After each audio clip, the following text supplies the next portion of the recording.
তাদের কিছু মানে শত্রুতা আমি আছে, বা তারা হয়তো শত্রু মনে করে, যে কারণে তারা এরকম একটা সিচুয়েশনে, মানে এটা তো এমনি একটা খারাপ সময়, এই খারাপ সময়ে তারা রিভেঞ্জ নিতে গিয়ে আমাকে জড়ালে তো রিভেঞ্জটা আরো মুখরোচক হয় না, আরো তো বেশি মুখরোচক হবে আপনি যদি আমাকে এইটার মধ্যে অ্যাড করেন।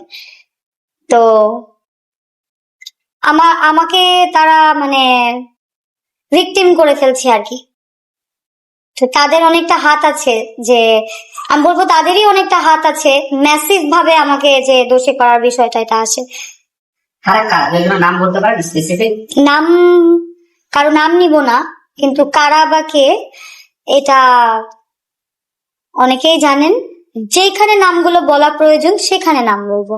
আমি ওদের মতো না, ওদের যেহেতু একটা সময় আমরা সবাই ক্লোজই ছিলাম, তো অনেকের অনেক কিছু চাইলেই পাবলিক করে দিতে পারি।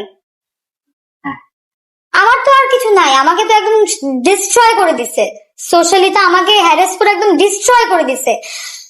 তো আমার তো আর কিছু নাই, তো চাইলে এখন যে আমি ডিস্ট্রয় হয়েছি দাঁড়া তোকেও করি, চাইলে করার জন্য অনেক কিছুই করা যায়, কিন্তু আমি তা করবো না, আমি সেটা করবো না। কিন্তু যেখানে আমার বলার প্রয়োজন, যেখানে আমার বলার প্রয়োজন, যদি কখনো আমার কাছে ফিল হয় যে তোমরা যারা এত ভালো সাজো, অন্যের দিকে আঙ্গুল তোলার আগে নিজের নখের ভিতরের আঙ্গুলটা একটু ময়লা, নখের ভিতরের ময়লাটা একটু পরিষ্কার করে নিতে হবে না?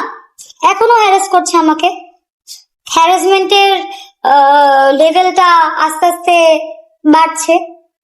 আমি কোনো স্টেটমেন্ট দিচ্ছি, আমি কোনো কথা বলছি, আমি অনেক ইনফ্লুয়েন্সার না, ওদের ইনফ্লুয়েন্সারই হয়তো অনেক পেজ, অনেক মেয়েদেরকে স্পেসিফিক্যালি অনেক মেয়েদেরকে দেখলাম যে ওরা ইন্টারভিউ দেখে ওইটা কপি করে নিজের মতো স্ক্রিপ্টেড করে ব্যঙ্গ করে ওরা হচ্ছে গিয়ে আপলোড করছে। আপনি যদি কেউ দোষ করে থাকে, আইন তার বিচার করবে, আপনি বিচার করার কেউ তো না, তাই না? আপনি তো বিচার করার কেউ না। এখন আপনি একটা ক্রাইমের বিচার চাইতে গিয়ে যদি আপনি নিজেও সাইবার ক্রাইম করেন, তাহলে তো আপনিও ক্রিমিনালই হইলেন। আমিও তো একটা মেয়ে, আমারও তো ফ্যামিলি আছে। আপনি তো আমার ফ্যামিলিকে হ্যারাস করতে পারেন না। আমার বোনের বাচ্চার সাথে আমার ছবি নিয়ে তারা ভাইরাল করে দিচ্ছে যে আমার বাচ্চা। এটা এই জিনিসগুলো তো আসলে লজিকের মধ্যে পড়েন। এই যে কিসের জন্য করে তারা? ভিউ, ফেসবুকে ডলার ঢুকে, ফেসবুকে তো ডলার ঢুকে, আমারও তো ঢুকে, আমি তো জানি।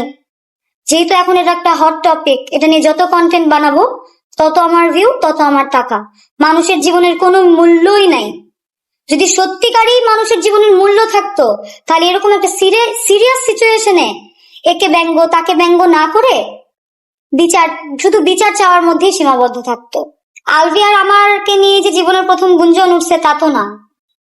গুঞ্জন তো অনেক অনেক জুটিকে নিয়েই, একদম যদি আমরা আরো অনেক বছর মানে পিছনে যাই, অনেক বছর যদি পিছনে যাই, ধরেন আমার জন্মের আগেও যদি চলে যাই, এই জুটি রিলেটেড বিষয়গুলাতে যে প্রেমের গুঞ্জনটা উঠে আসে, এটা তো অস্বাভাবিক কিছু না। কিন্তু সেইটাকে যদি আপনি এখন সন্দেহর বেইজে, কারো একতরফা কথার বেইজে, কারো ইনসিকিউরিটির বেইজে যদি আপনি এখন এবং শত্রুতামির জেরে, শত্রুতা করে, ইচ্ছা করে হ্যারাস করার উদ্দেশ্যে যদি এখন জোরপূর্বক আমাকে আপনারা দায়ী করতে চান, আমাকে গার্লফ্রেন্ড বানায় দিতে চান, তাই আমি এখন কিভাবে ধরে রাখবো আপনাদেরকে? করতেছেনি তো। রাস্তায় বের হলে কোনো মানুষ দেখলে আমার অ্যাংজাইটি হয়, আমার মানে আমি ভয় বলবো না কি বলবো জানি না, মানে আমার কোনো মানুষের দিকে তাকাতে এবং কোনো মানুষ আমার দিকে তাকাচ্ছে, এটাও এক ধরনের ট্রমা দিচ্ছে আমাকে। এত